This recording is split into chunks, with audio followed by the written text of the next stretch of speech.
Hey, Liam here from DigiWaza Multimedia. Thanks for joining me in this Blender 2.82 tutorial.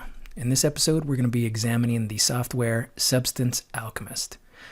This is part of the Substance Suite. If you're a subscriber, it's $19 a month for the Indie license. That's the one that I have, and it includes Substance Painter, which we've discussed a little bit. It includes Substance Alchemist, this software. It includes Substance Designer and Substance Bitmap to Materials.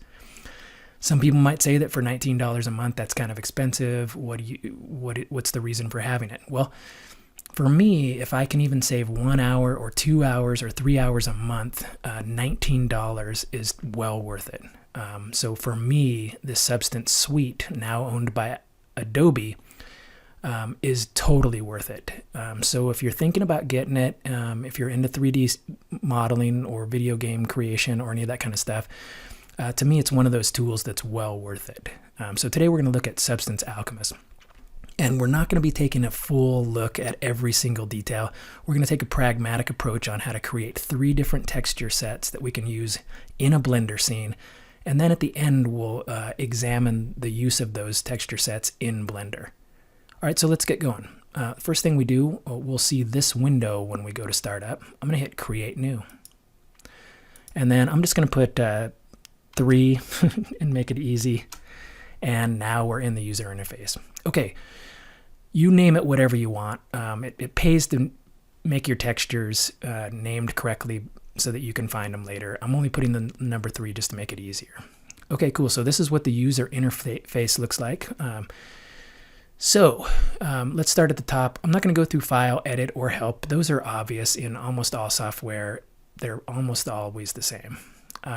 We have this Explore, Inspire, Create, and Manage. These all have functions. I don't really use them very much though, so I'm going to go to the one that I do use, which is Create. So let's just click Create. Okay, we see that over here we could, in this area here, we can drag in assets or materials. I don't really do that or use that very much. I use these starter materials here. This is the resources section where we can drag in other resources. We have these starter materials, and if we go to the bottom here, if you're a subscriber to Substance Painter and the suite, you can use the Substance Share service, which is kind of like the Quixel's Megascan library, except that it's made up of materials that users of Substance Designer and Substance Painter create and then share amongst themselves. So it's quite a large library, and you can just import those in and use those just like these. These are just the ones that are in here by default. Okay, and then let's go down the side here. We're in the Resources tab. This is what we'll get. This one right here is called the Filters tab. And this shows us a bunch of the effects that we can do to our materials to make them look a little better. And we'll get into this here in just a minute. Let's go down to this bottom one where it says Viewer Settings. Global parameters, we're using a resolution of 2048 by 2048. Again, I'll say this over and over again. I like to work at 2048 until the end, then we can kick it up to 4096. It kind of helps our processor or our graphics card run better. If we come down to tiling, it's just the usual stuff. We can offset our texture, we can rotate it, and we can change its scale. The mesh, this allows us to pick a cube or a plane, which is the one we're going to work on, a rounded cube. It has this cool one for cloth, if you want to use make a cloth material. We can use a preview sphere, which is the one Substance Painter uses in Substance Painter for its thumbs to show off its materials. And then we can use a cylinder, a sphere, a rounded cylinder, or matte. I'm not sure. Oh yeah, it's this guy right here. So you get this cool little guy to use to show your texture on. Okay, so you pick the one that is appropriate for what you want to do. I'm going to pick plane because we're looking to make a generic square texture that we can use on walls, floors, or that kind of thing. Okay, let's close that up. Environment, we could open that up. These are the HDRIs you have a choice from. You can load your own. You can change the rotation of it and the exposure and all that if you want. I'm going to leave it all just as it is. Camera, this allows us to change between perspective and orthographic and our field of view. I'm going to leave all that the same. And then shader and backup cache, I'm just going to leave those. No sense in really talking about those too much. I don't use them for this project. I'm just going to leave it all the same. Okay, up here at the top in the right here, we have 3D view, which we're in right now. And then we have 2D view, which we'll get into here in a minute to show our textures. And then we also have 2D and 3D to show them split screen both sides. Okay, down here at the bottom, we have camera, which we can change our field of view in degrees. We have our displacement, which will allow us to see change the level of our amplitude of displacement to see what it'll look like in software that supports displacement. And then tiling, this will allow us to quickly check to see how our texture is tiling.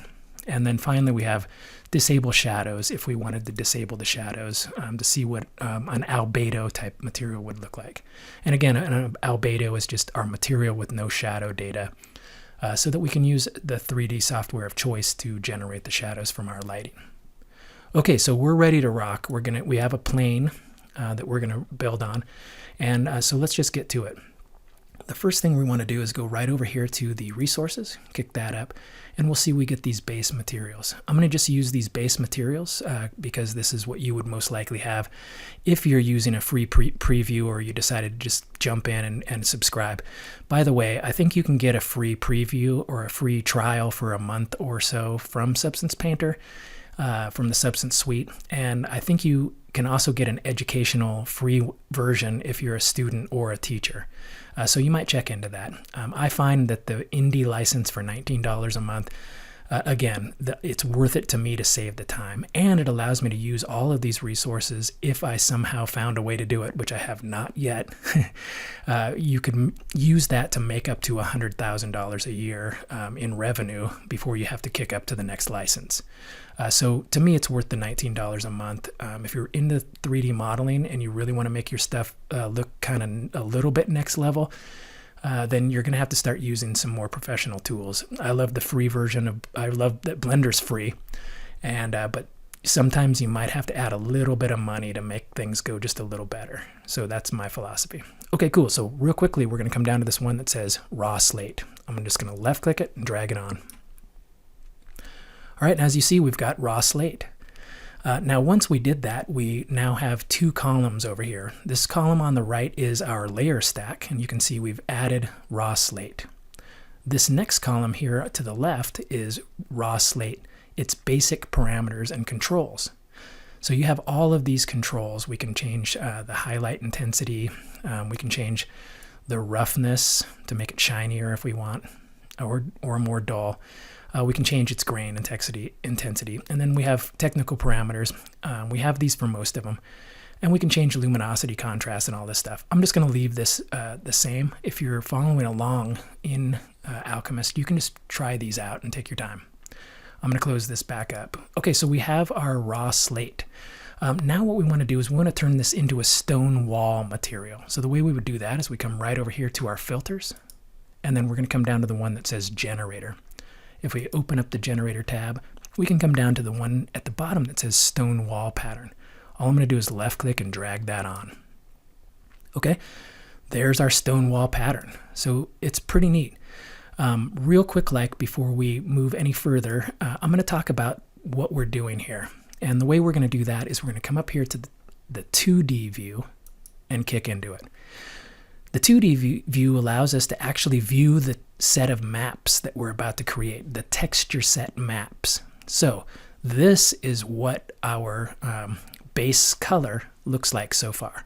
So this will be one of the maps we export out of this software and that we have to import back into Blender, and then we would plug this into the base color of our principled shader. So this is what this looks like. We're also going to be generating a normal map. And so this is what a normal map looks like if you're new. Normal maps are always going to be this purple, blue, greenish color. And in order for us to plug it into the normal slot of the principled shader in Blender, we're going to have to first plug it into a normal map shader. You go to vector and then normal map. And we'll talk about that here in a minute. We're also creating a roughness channel. And as you can see, roughness uses black, white, and grayscale information. And wherever it is super dark, is going to be shinier, and wherever it's super white, it's going to be duller in Blender. So that's what a roughness map looks like. We're going to be creating several of these as well. To look at the metallic channel, this brick wall doesn't contain any metal. It's a dielectric material, not a metallic material. So we aren't generating a metallic.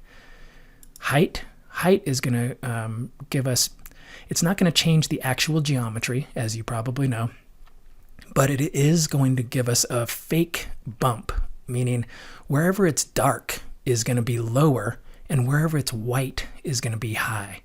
So the highlights and high spots are these white sections you can see, and then in here where the mortar is going to be lower than these other parts. So this just tells Blender what to fake with the lighting. Ambient occlusion's kind of the same way. These darker gray low spots are going to be the places where ambient occlusion is going to be found. And ambient occlusion, if you're new, all that says is that when light goes into all these crevices, it has a hard time bouncing out. And because of that, those areas appear darker. So that's ambient occlusion. We're not creating opacity or specularity map. So those are the only maps we're creating. All right, let's kick back into 3D view. And this is what our material looks like so far. All right, so in the scene we're going to evaluate, I added multiple layers. So we've got our generator. I'm going to leave the stones kind of how they are. I'm going to maybe leave that over here. I think I'm just going to leave it all how it is here. I'm going to kick up the grime amount just a little bit. And if we get in close, you can see around these edges, we'll get a little bit of grime. That just kind of makes it look old a little bit. And we can change the color of the grime here if we want. We can even change the color of the mortar if we want. I'm just going to leave this as it is. Okay, so the next step is we want to add something else to our layer stack over the top. So I'm going to close this generator section since we're done. I'm going to come down to the bottom where it says weathering and click that open. The first one I'm going to add is out of this column that says dirt. I'm going to left click and drag it on. You can see it immediately made it look dirtier. And again, it's on the top of our layer stack, and dirt, we have our basic controls here. And we can just go through here and change this around all we want. You can change the quantity, more dirt or less dirt. There's a whole lot of stuff. You can even change the color of the dirt. Just for speed, I'm going to leave this all just as it is. All right. Okay, so far in our layer stack, we have at the very bottom, we used raw slate. Then we used a stone wall pattern out of our generator section to generate the stone wall pattern. And then we've just put a little bit of dirt on the top. All right, I'm going to come down to the bottom here, and I'm going to grab dust. So I'm going to left click and drag it on. And we'll see it comes on pretty heavy here. It's a lot of dust. So what we can do is come up to the top and just kick down the quantity by quite a bit. Kick that down quite a bit. And then I'm going to change the dust opacity a little bit just to take that down. We're creating a wall that's in a city, as you'll see in the scene we evaluate here in a minute. And it would have dust from cars driving by and exhaust and all that stuff. So otherwise, I'm going to leave everything else the same. You can just change, and you can sit here for hours, as I have in the past, just messing around with this because it's kind of fun. Okay, cool. So that's about all I'm going to add for this material. Before we leave this material, however, I'd like to show off a couple of the other features in here that are kind of fun. First, I'm going to take a look at our displacement. So if we come right down here to our displacement level, we can kick up our amplitude, and we can really kick this out. Now remember, this will only be usable in software that supports displacement. Okay, I'm going to kick these rocks up just so we can see a little bit more of the crevices. And then I'm going to move forward here.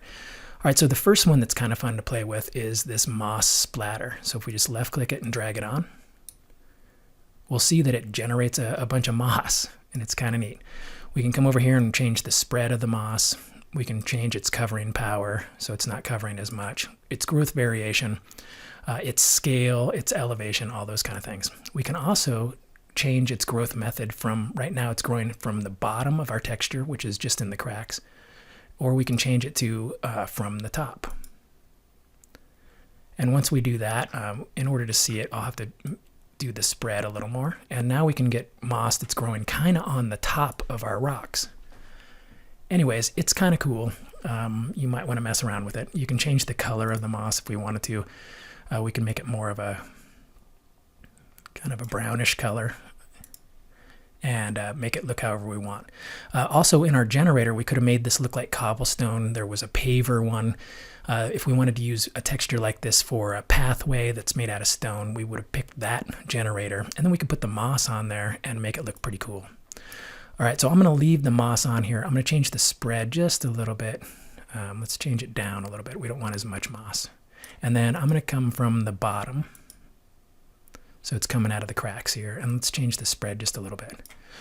Okay, cool. So we've got that going for us. And now if we come over here, we can add another one. I'm going to go down to the very bottom and add this one that says water. So again, we just left click and drag on. And then we can see right now we've got basically puddles in between, which is pretty neat. You saw that in Quixel Mixer 2020, they have an actual liquid layer that you drop on. This is kind of the same thing. We can change the water level, which is pretty cool.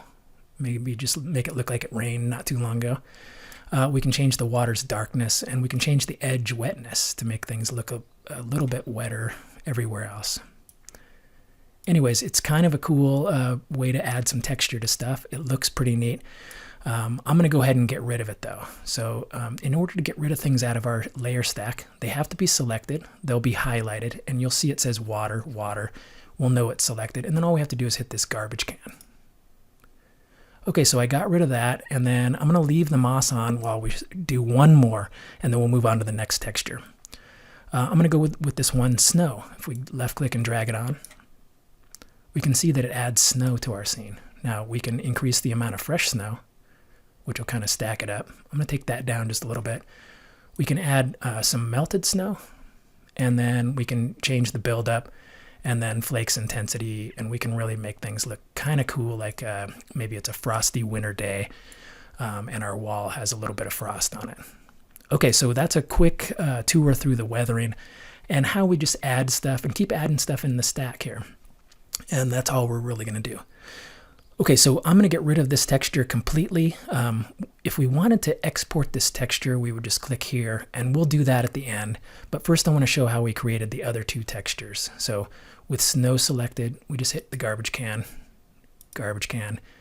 and then we're back to this texture, which is one of the textures that I created that's in the scene we're going to evaluate. Okay, I'm going to continue to just get rid of all of these, and even the raw slate, and now we're back to a blank canvas. Okay, for the next texture that I created, we created a pavement texture. So if we come right up here to where it says resources, we're going to grab this one, oil asphalt, and just drag it on. Now when we look at it, you can see the oil, and the displacement is really huge. So I'm going to come down here to the bottom for displacement, and we're going to kick the amplitude way down to make it look more like pavement on a road. Okay, that looks a little better. And then I don't like how much oil there is. I want only a little bit of oil. So maybe just a touch of oil here and there. And then I like cracked up roads to be realistic in America.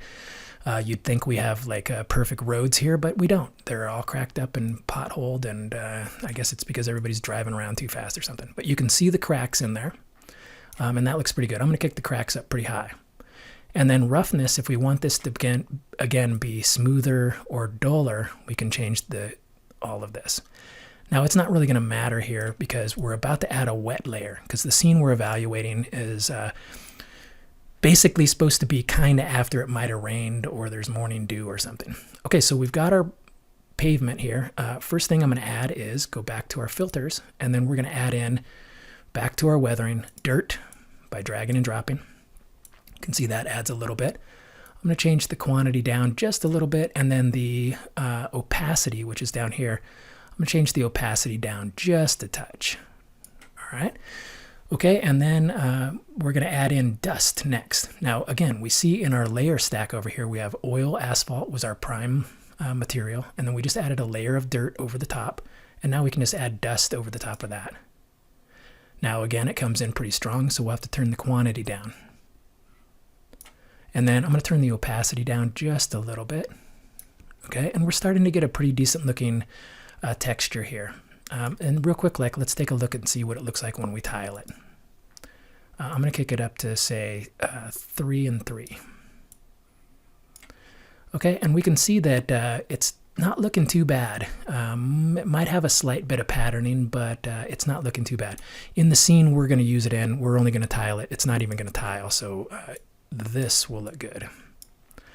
All right, cool. One last thing I want to add to this is water. So we're going to come down to the bottom, click and drag, and then we get instantly what looks like puddles or a little bit of rain maybe has come in or was just recent. So that looks pretty good. Again, we can change the water level if we want less water. We can bring it up if we want more. And then we can change the darkness and the edge wetness and all that kind of stuff. I'm going to probably leave it about like this, and that looks pretty good. Okay, so that completes material texture set number 2, and we could just hit export, which we'll do at the end. And that's how we'll get this texture set out to use in Blender. Okay, and so let's get rid of these and do the last one. I'm going to just simply hit the garbage can until we're back to a plane. Here we go. We've got it going on. Okay, so in this time, we're going to go back up to our resources, and we're going to use Concrete Raw Smooth. I'm just going to drop it on, and we'll see we get this concrete. I'm going to change the color darker just a little bit. I'm going to hit OK. See, it's a little darker. I'm going to probably make it just a little rougher. I want more surface imperfections, something like so. And then crack density, we can kick up some cracks. Scratches, I'm going to kick up just a little bit as well. So that looks pretty good. And then let's take the roughness down just a little more, because we're about to, again, add water, because our scene that we're creating all these textures for, it's recently rained. Okay, cool. So we've got that going for us. And you got it. We're going to go to filters. I'm going to add dirt. That looks pretty good. And then we're just going to find opacity and just kick the opacity down quite a bit. Something like that, maybe. And then let's just add dust. Again, it comes in pretty heavy. Let's kick the quantity down. And then let's kick the opacity down just a little bit. Okay, and then finally, since it's a wet scene, we're going to add water. And once we do, we don't really see any water here, and that's because we have to just change this water level. So as we kick this up, you'll see that we start getting some water in there. On this one, you got to kick it up pretty high because it's a pretty flat texture. All right, there you go. It looks like wet concrete. Looks pretty good. And that's about as far as we're going to go with that. Okay, so real quick, like in summary, we've just showed how you go to create with a few buttons, click and drag. You can create some pretty cool texture sets in Substance Alchemist and use them in Blender. And it is far more complex than I've made it. I've just given you a simple look on how to create 3 different texture sets within Substance Alchemist. As you can see, there's a lot of stuff we didn't cover, and I may come back around to cover that. My main point was to show newer users what we're creating in these types of software. If we come back to 2D, we can see this is what our base color map is going to look like. This is what our normal map looks like. It only has subtle data. Our roughness map, you can see the places that are puddled that reflect more light are going to be the darker areas. Metallic, we didn't create a metallic channel. Height, there's a slight bit of height data in here just in the pits. Ambient occlusion, same thing. Only a slight bit of data you can hardly see.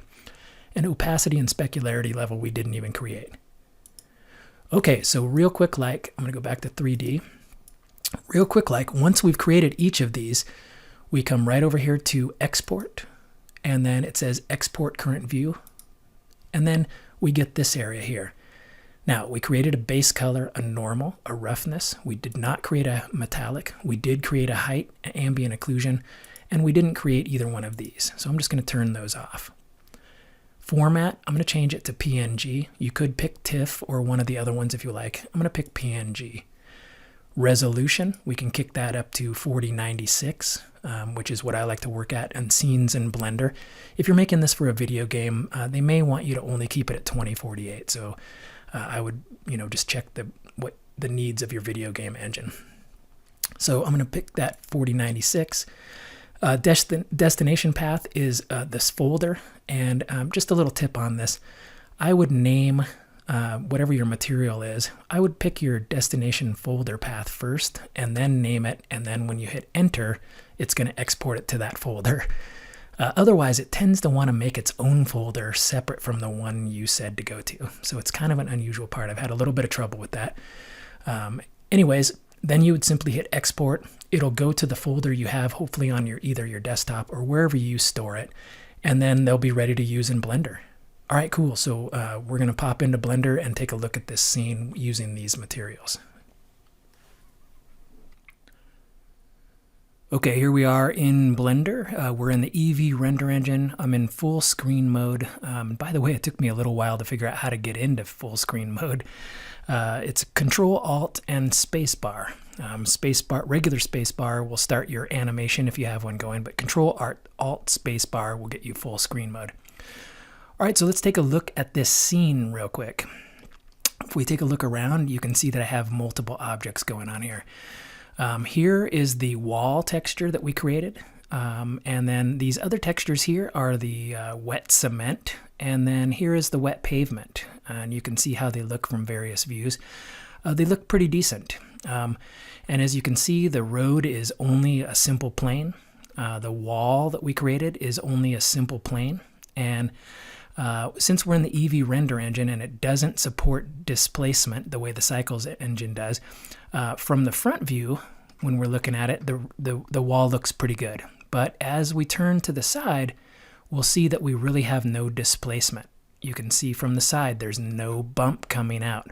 That's because we're only using the height data of our height map and the data that's in our normal map. So that's a difference between the Eevee and the Cycles render engine. I think they're possibly going to come online with some displacement in the Eevee render engine, hopefully in a version coming up.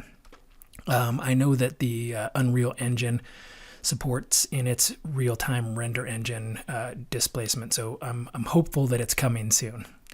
Okay, so let's take a look at the rest of the scene here. We have a fire hydrant that I created a texture set specifically for this object in Substance Painter. That's what Substance Painter is great for. That creates a mesh that's all one object with one UV that can be used in any software, no matter what 3D software it is or video game engine. This fire hydrant can now go into that. That's one of the beauties of Substance Painter. I've done a lot of work in Blender where I've created procedural materials that are awesome, but unless you bake them out and all that kind of stuff, you can't use them anywhere else other than Blender. Substance Painter allows you to easily create specific texture sets for particular objects that you could sell on Turbo Squid or wherever else you wanted to sell it, or use it in any software. So that's another strength of Substance Painter. It quickly allows you to do that. Let's see what else. The curbs here are cubes that are extruded.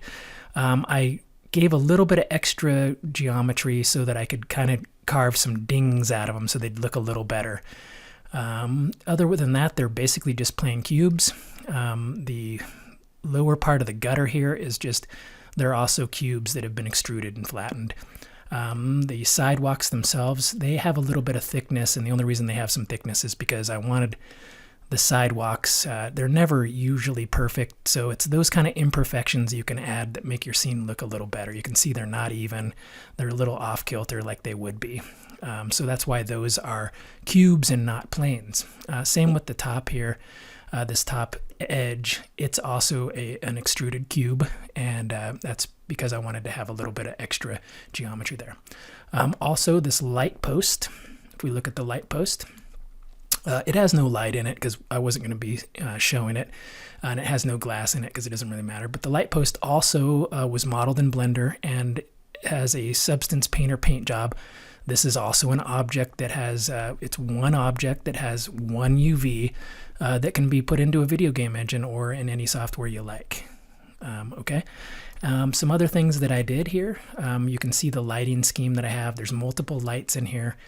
And then, of course, there's an HDRI from HDRI Haven, which is a pretty cool site. I think I mentioned it in the last tutorial. I would definitely check them out. Those guys seem like they're pretty cool. They're putting out some good free stuff for you.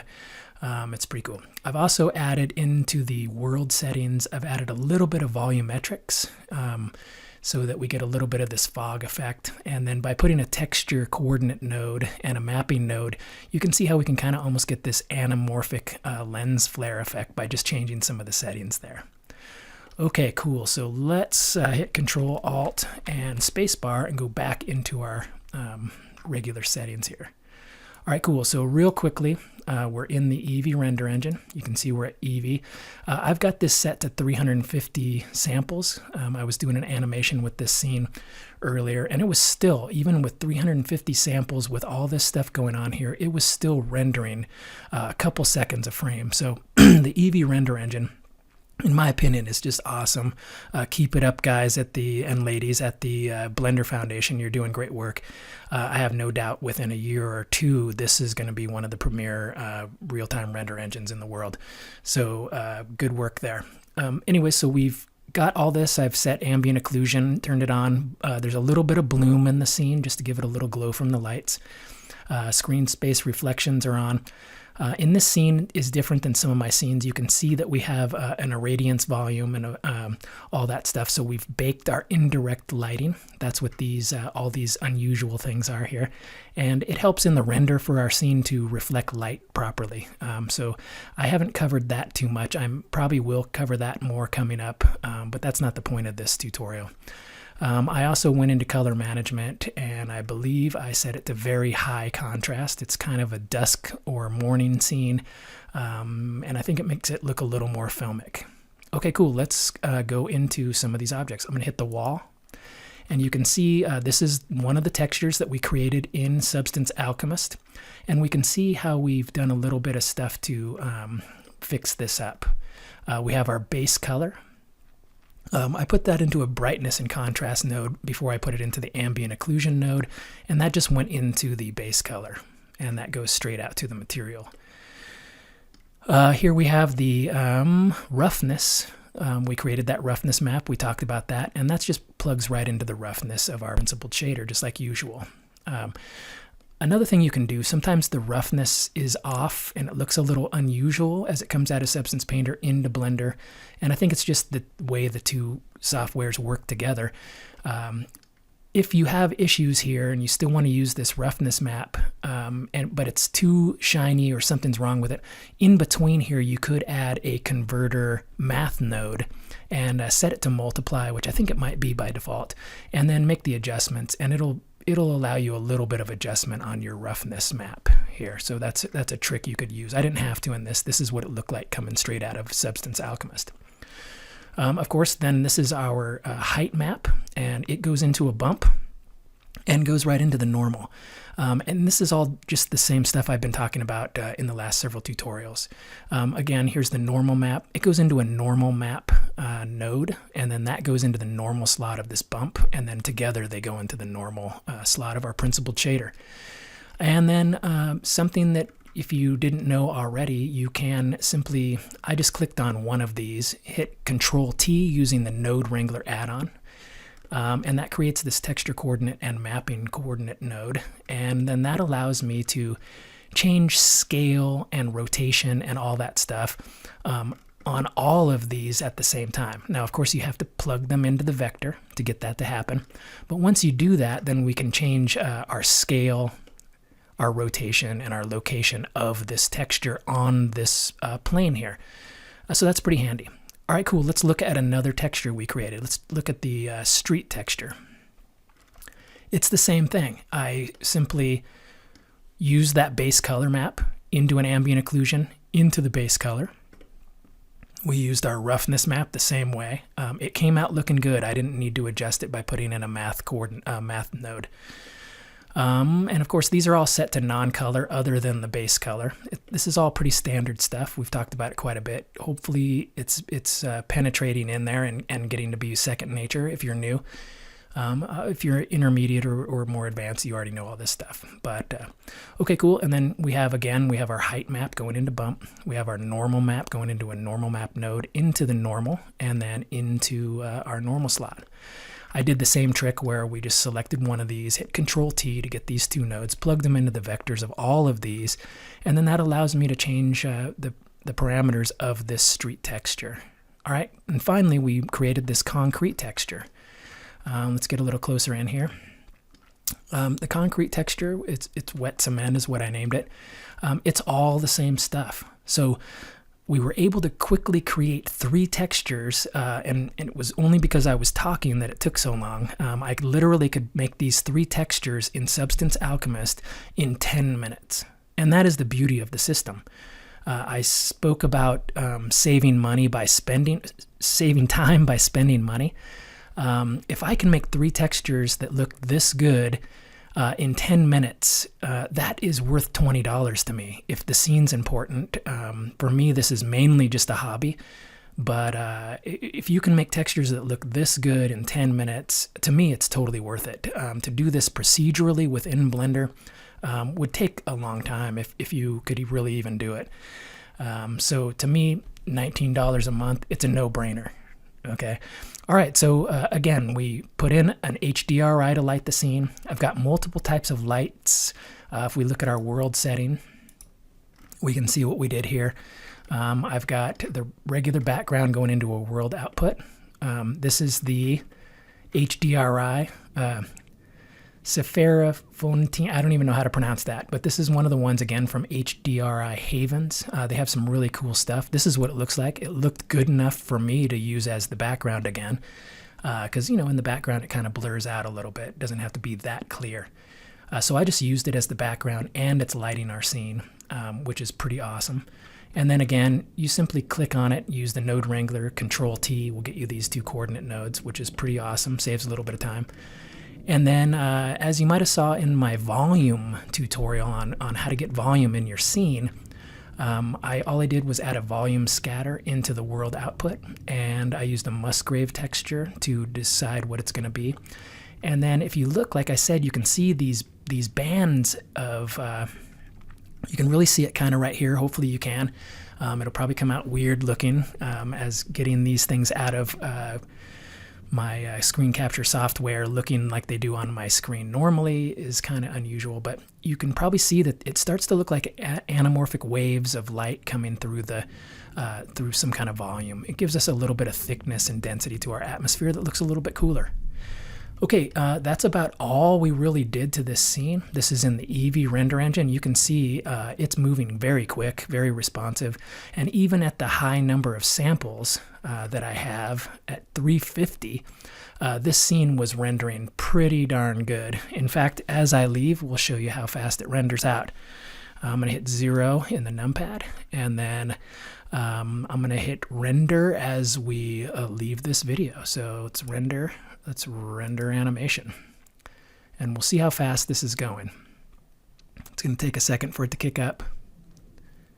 Anyways, I thank you for watching this tutorial series, and you can see I have a little bit of a blur here, and it's taken about 8-9 seconds per frame. It took 9 seconds for that first frame to go, which, considering the length of time that Cycles takes to render, it's outrageous. We're already on frame 3, and it looks like it's taking 8 or 9 seconds to render per frame. And it's a little blurred out right now because I also have a depth of field effect on here, which will bring this all in focus as the animation continues on. Anyways, I thank you for watching this tutorial, and I hope you learned a lot. And in the next series of tutorials, we'll begin talking about procedural materials in Blender and how to use the knowledge we've gained from what maps do and what we need to get from them, and how to create our own procedural materials with the tools that Blender gives us. Anyways, thanks again, and I'll see you in the next one.